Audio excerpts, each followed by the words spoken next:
what's up, and welcome back to the Compass Traveler YouTube channel.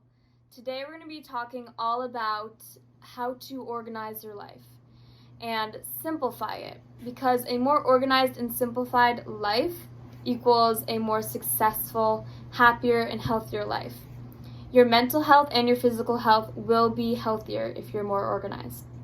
And you might be saying, oh, I like being messy and free-spirited. Well, if you have a lot of goals and a lot of things you want to accomplish, it's going to be super hard for you to accomplish unless you're organized and simplify everything down. I know, like me, I have a lot of things I want to achieve, and it's sometimes hard for me to kind of prioritize them and figure out how to do them. But if you put stuff in order and actually use a system, it's going to make it so much easier, and it's going to make your life so much easier. So let's get started. Okay, organization is a mindset and skill, and it takes practice and dedication. And a more organized life will lead to a more successful future. So do you have a lot of different things that you want to accomplish and just not enough time? Well, use these simple steps and it will show you that you do have enough time if you organize it right. So number 1, get a calendar. Get a cute, fun calendar, and it allows you to physically write out these goals and passions you want to do, and it will help you remember it and prioritize it. And I recommend getting a big calendar / journal. I use a Moleskine black leather calendar that has full pages per day, so it has 1 page per day, so I can write a bunch every single day. Number 2, 3 methods to make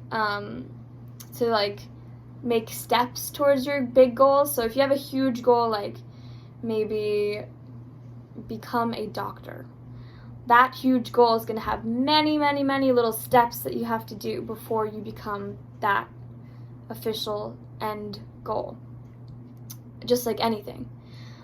So my 3 method is the most helpful way to break down goals and steps. So every day I write out 3 goals or things I need to accomplish that day. While you are doing these, check them off. This gives you a sense of accomplishment and joy in the day.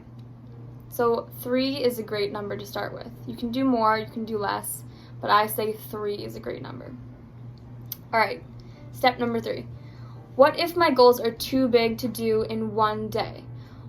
Well, this is where time management comes in, and I suck at time management, and I'm learning how to figure it out. So I used to try and fit everything in during one day. I would say, all right, I'm going to film a YouTube channel, I'm going to write a blog, I'm going to do a podcast, and I'm going to post on Instagram, and I'm going to freaking apply to 100 journalism jobs, and I'm going to just, I had 15 things on my list. Clean my room, do my laundry, blah, blah, blah, blah. And then I would get overwhelmed, and I would just do none of it. Does that sound familiar? Yeah. So I would get so overwhelmed, and I would end up not doing any of it. And an easy way to solve this problem was brought to my attention in a group call with amazing human beings. But they told me that the idea is to put 3 big goals at the end of every week. So you can have 3 goals a day, but those 3 little goals and steps should be tied to 3 big goals at the end of every week. So every week, on Sunday, write what your 3 goals are, and then every day of that week is going to be towards those goals. So instead of having one create a website, that's your end goal, and then maybe your first day, pick a platform, your second day, design it, your third day, write some stuff on it, your 4th day, share it, there's so many steps. So that's a really good way to kind of block it up into days and steps.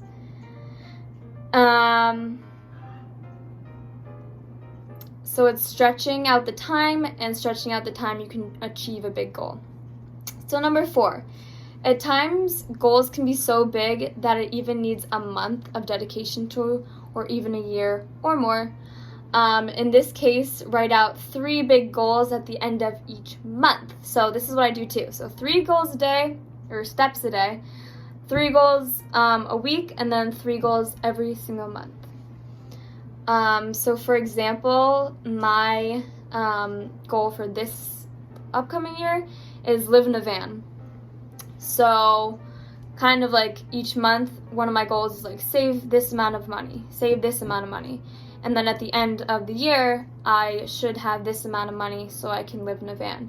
But it's going to take some time to save up that money, get a van, build it, figure out where you're going to go, figure out who you're going to go with, figure out if you get work off, all that. So all those steps are going to be a year step at the end of those 3 goals is your accomplished live in a van. Number 5, if you think about your goals and days in an organized mathematical way, it will help you achieve your goals better than just going at it all at once. The one exception to all this is you have to prioritize these goals. So say if you want to be an artist and you're a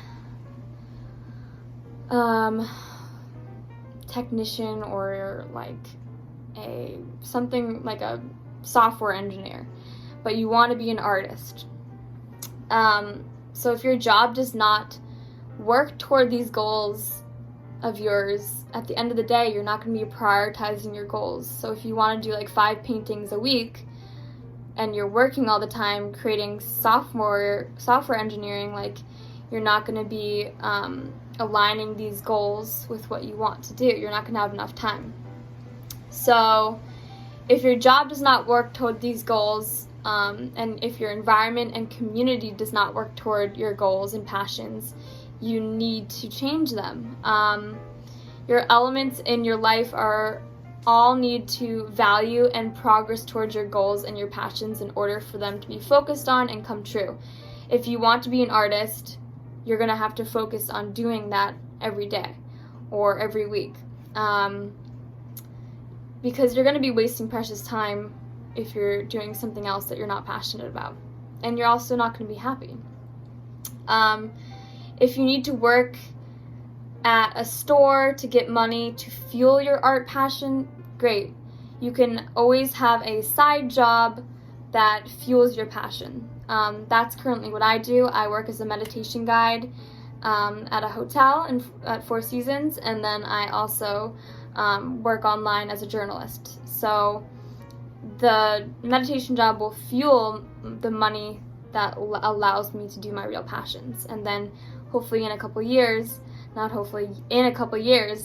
it'll officially become my full-time career. So yeah, get creative. And I used to work at a retail job, retail store while I wanted to be a journalist. And when customers were not needing help, I would take my computer out and write every day or look for journalist jobs, perfect my resume, perfect my website, and dive deeper into my passion every day while also making money so I could survive. And I chose this job, so I chose this job at a store because it was flexible, and I purposely chose this store because it was super slow, and it was a slow job, and it allowed me to sit around on my computer. It had Wi-Fi. It allowed me to do that while also getting paid. So if you can choose a job that lets you kind of also do your passions at the same time as getting paid, that's like, you're doing it good. So yeah, get creative and make the most out of your time. And do what you freaking love and do your passions. Don't get stuck into anything. So yeah, those are my tips on how to organize your life and how to prioritize your passions and your goals and how to make them come true. If you have any questions, feel free to DM me on Instagram or comment below. I have a lot more information on my podcast, Compass Traveler Podcast, Compass Traveler blogs with all my articles and my Compass Traveler Instagram.